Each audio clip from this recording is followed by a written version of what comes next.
आज दिल्ली के Rouse Avenue court में पेश किया जाएगा।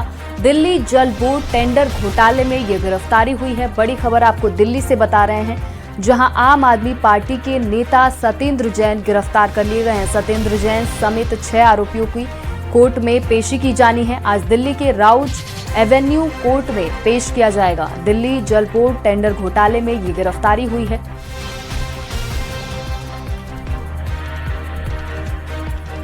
तो एक बार फिर आम आदमी पार्टी मुश्किल में नजर आ रही है।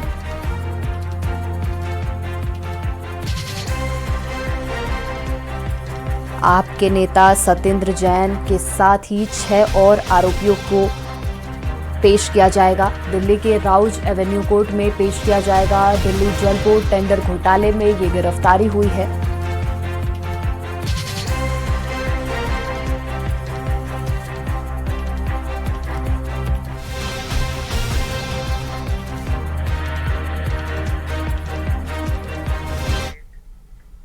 और राम मंदिर चढ़ावा चोरी केस में राम मंदिर तीर्थ क्षेत्र ट्रस्ट को पुरानी एसआईटी की रिपोर्ट सौंपी गई है।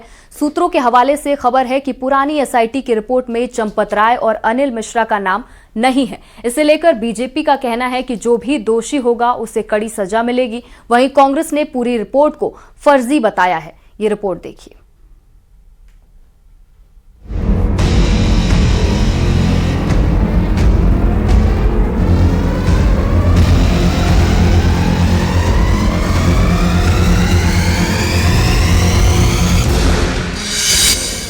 राम मंदिर चंदा चोरी को लेकर राम मंदिर ट्रस्ट को पुरानी एसआईटी रिपोर्ट सौंपी गई है। सूत्रों के मुताबिक इस रिपोर्ट में चंपत राय और अनिल मिश्रा का नाम नहीं है। हालांकि सुप्रीम कोर्ट द्वारा गठित एसआईटी की जांच अभी चल रही है। चंपत राय और अनिल मिश्रा का एसआईटी की अंतिम रिपोर्ट में नाम नहीं है। हालांकि चोरी का जिक्र है। 70 बार जो चोरी हुई है, कई बार जो यहाँ के कर्मचारी बाकायदा नकदी छुपा कर ले जा रहे थे, इसका भी जिक्र है। अयोध्या मेयर ने एसआईटी रिपोर्ट मिलने की पुष्टि की है, लेकिन चंपत राय पर कुछ नहीं कहा।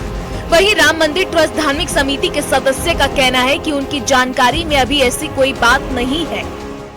प्रारंभिक रिपोर्ट राम जन्मभूमि तीर्थ क्षेत्र को सौंप दी है और हमें उम्मीद है कि आदरणीय मुख्यमंत्री जी के नेतृत्व में दूध का दूध पानी का पानी होगा। तीर्थ क्षेत्र के पास वह रिपोर्ट आ गई है। अब तीर्थ क्षेत्र को उस पर समुचित कार्रवाई करनी चाहिए।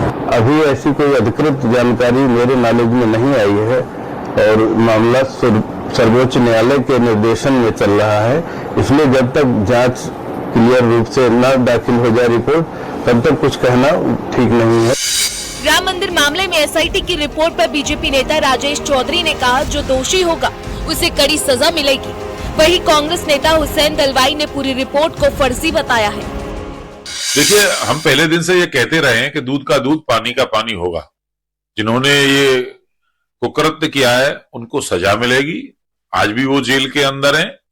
जो रिपोर्ट आई है उस पर सरकार मंथन करेगी और सख्त और कड़ी कार्रवाई करेगी। एसआईटी जब स्थापित की गई थी तभी वो निकल क्या आने वाला है, उसका असर क्या होने वाला है, ये सबको मालूम था। ये नई बात कुछ है ही नहीं। उन्होंने इसकी इंडिपेंडेंट इंक्वायरी जो करनी चाहिए तो जानबूझ के नहीं, इधर उधर का करके मिटा दिया है। वो बिल्कुल बोगस रिपोर्ट है। राम मंदिर ट्रस्ट की गुजारिश पर एसआईटी का गठन 13 जून को राज्य सरकार ने किया था।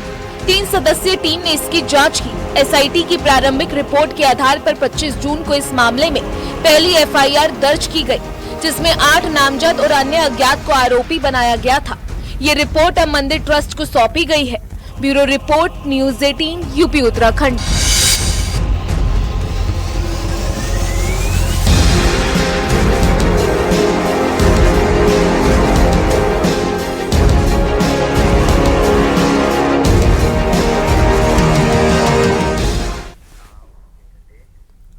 अब बात वंदे मातरम पर मचे सियासी संग्राम की। वंदे मातरम को लेकर घमासान जारी है। दिल्ली के बाद गोवा कांग्रेस दफ्तर में भी राष्ट्रगीत वंदे मातरम के केवल 2 पैराग्राफ गाए गए, जिससे राजनीतिक विवाद बढ़ गया है, जिसको लेकर बीजेपी फिर एक बार कांग्रेस पर हमलावर है। वहीं बीजेपी ने कांग्रेस पर बार बार राष्ट्रगीत के अपमान का आरोप लगाया है। सबसे बड़ी बात यह है कि कांग्रेस अध्यक्ष मल्लिकार्जुन खड़गे की मौजूदगी में ये घटना हुई। हालांकि कांग्रेस की ओर से अपमान के आरोपों से इनकार किया गया है।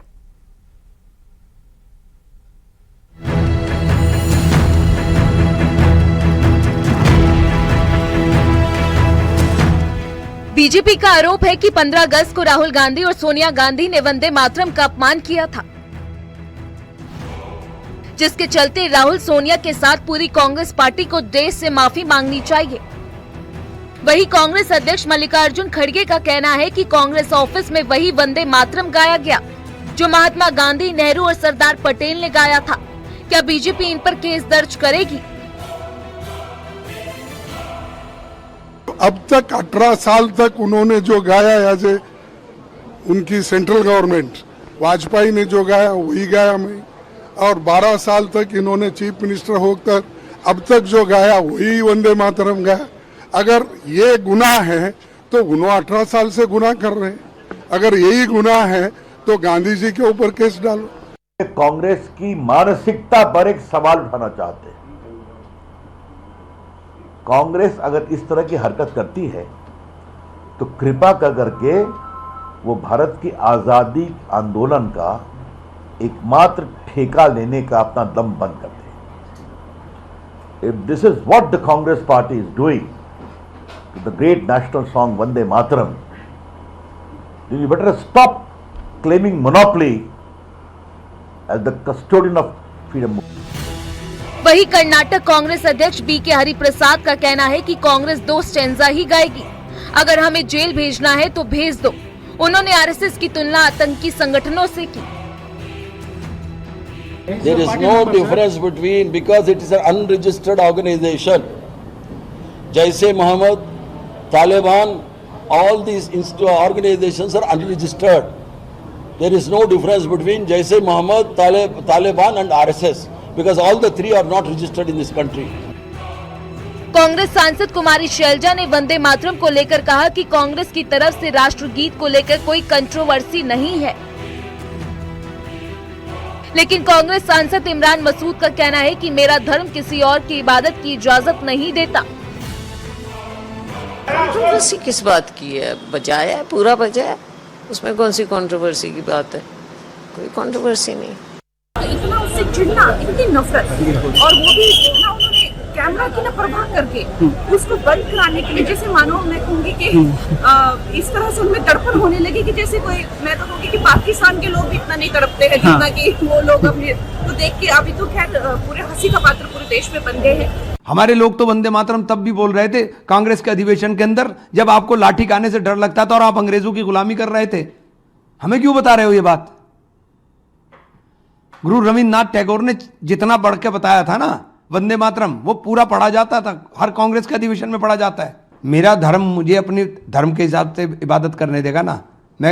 मैं किसी की वंदना इबादत नहीं कर सकता अल्लाह के सिवा। राष्ट्रगीत के अपमान को लेकर बीजेपी और कांग्रेस में राजनीतिक टकराव जारी है।